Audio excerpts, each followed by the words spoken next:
कि शिवलिंग की ज्योतिर्स्तंभ के रूप में सबसे पहले जल किसने चढ़ाया, भांग धतूराक समिधुरवा घास किसने चढ़ाई, लाल चंदन किसने लगाया, बेल पत्र उल्टा क्यों चढ़ने लगा, महाशिवरात्रि क्यों मनाई जाती है। आज हिंदुओं को ज्ञान न होने के कारण अज्ञानतावश किए गए धर्म कर्म का फल नहीं मिलता। बता देता हूं, ध्यान से सुनना। जैसे ही ज्योतिर्स्तंभ प्रकट हुआ था तो सबसे पहले भगवान शिव ने अपने पूजन का विधान बताया। जैसे मैंने आप सभी को बताया किस दिशा में खड़े होना चाहिए, कैसे जल चढ़ाएं, कैसे चंदन लगाएं, कैसे भांग के पत्ते चढ़ाएं, धतूरे का फल चढ़ाएं, अकवा आकड़ा मंदार का फूल चढ़ाएं, समी पत्र की डंठल समेत पत्ते चढ़ाएं, दुर्वांकुर चढ़ाएं और बेल पत्र चढ़ाएं। विधान सुन के ब्रह्मा विष्णु प्रसन्न हो गए और ब्रह्मा विष्णु ने सबसे पहले विष्णु जी ने अखंड जलधारा चढ़ाई। कहोगे महाराज उनके पास टोटी वाला लोटा कहां से आ गया, लोटा कहां से आया जो जलधारा चढ़ाई। इंसान को भगवान ने शरीर में जल चढ़ाने के, जल पीने के, भोजन बनाने के, भोजन खिलाने का पूरे बर्तन दे रखे हैं, पर अपने शरीर के पात्रों का, बर्तनों का प्रयोग नहीं करते हो। संसार के पात्रों का आप प्रयोग करते हो, इसलिए आप सुपात्र नहीं कहलाते। ध्यान देना, ये दोनों जो हाथ हैं इन्हें धर्म भाषा में करपात्र कहा है। ध्यान देना, सूत जी महाराज कहते हैं ऋषियों, दोनों हाथों का करपात्र बनाया। आप शिव जी को बिना लोटे के जल चढ़ा सकते हैं।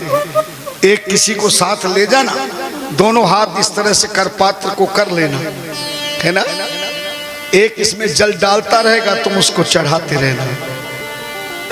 हो गई जलधारा है। उपाय बहुत अच्छे अच्छे मेरे पास, और इसीलिए मैं उपायों से ही जीवन जी रहा हूं। साक्षात्कार प्रकट है। कौन कहता है कि भगवान आते नहीं, कौन कहता है कि भगवान आते नहीं,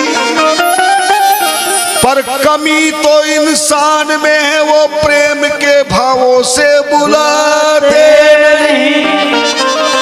कौन कहता है कि भगवान भोग लगाते नहीं, कौन कहता है कि भगवान भोग लगाते नहीं। अरे भोग लगाने वाला विदुर और भिलने की का भाव बनाते नहीं।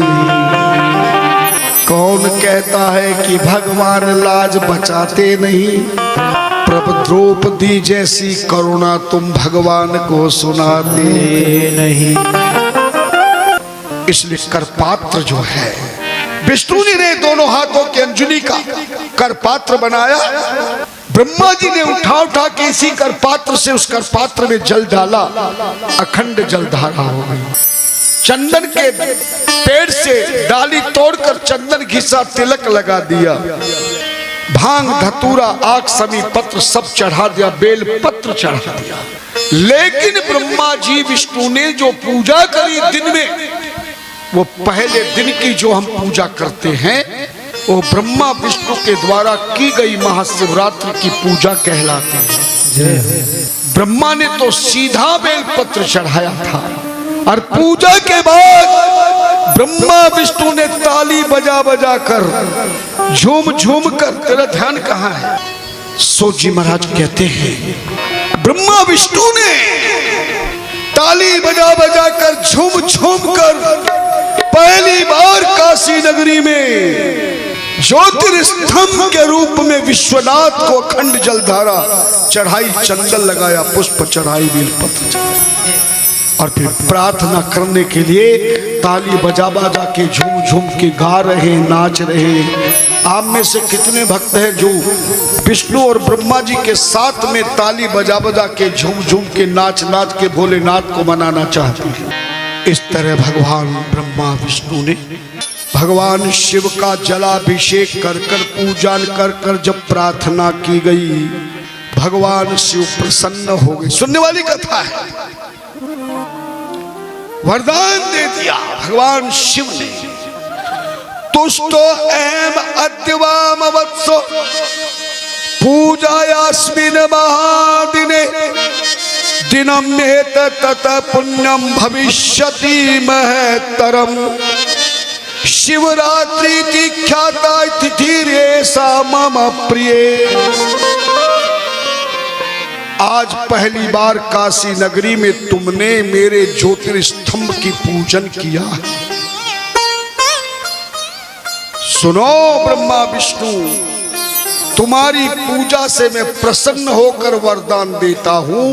जो पहली बार शिवलिंग की ज्योतिर्स्तंभ के रूप में पूजा की है, आज का दिन पहली बार शिवलिंग की ज्योतिर रूप में पूजन करने के कारण आज का दिन महाशिवरात्रि का दिन कहलाए। जय हो। आज हिंदू सनातनियों को पता नहीं शिवरात्रि क्यों मनाई जाती है। कोई कहते शादी का दिन है, शादी के दिन में व्रत किया जाता है कि खाया जाता है? और शादी का तुम तो शिव जी का मनाते हो। राम जी ने कौन सा गुण किया जो उनका विवाह नहीं हुआ का विधि विधान से? समस्त देवताओं का विवाह लिया। ये शादी का दिन नहीं है, ये पहली बार शिवलिंग की पूजन का दिन है। याद रहेगी कि भूल जाओगे? हाँ, वरदान दिया। ए तत्काले तू ये कुर्यात पूजा मम लिंग बेरयो कुर्यातु जगते कृत्यम स्थिति सर्गाधिकम पुमान शिवरात्रि अहोरात्रम निराहारो जितेन्द्रिय। अर्थ शिवरात्रि अहोरात्रो निराहारो जितेन्द्रिय अर्च्येदा यथा न्यायम यथा बलवंचिक। प्रत्येक फागुन महीने की ब्रह्मा के बनाए गए पंचांग के अनुसार फागुन महीने की कृष्ण पक्ष की चतुर्दशी का दिन तिथि होगी।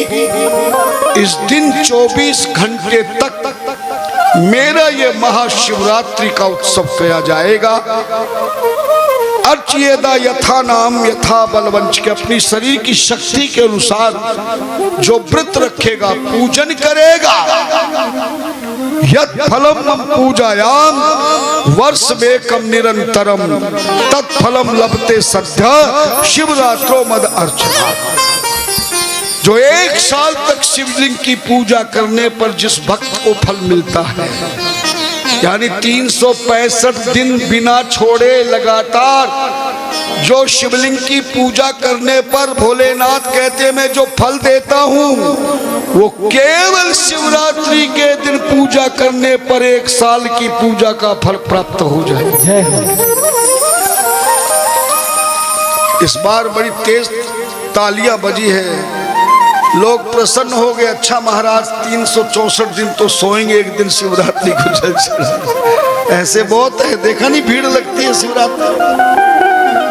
ये उन लोगों के लिए है जो आलसी है, घर से निकलते नहीं, और इसीलिए शिवरात्रि पर भीड़ क्यों लगती है। आज कोई पूछे तो बता देना कि शिवरात्रि पर 1 लोटा जल का चढ़ाने पर, पूजन करने पर, बेलपत्र चढ़ाने पर, बेर चढ़ाने पर जो पूजा की जाती है उस व्यक्ति को 1 साल की पूजा का फल प्राप्त हो जाए।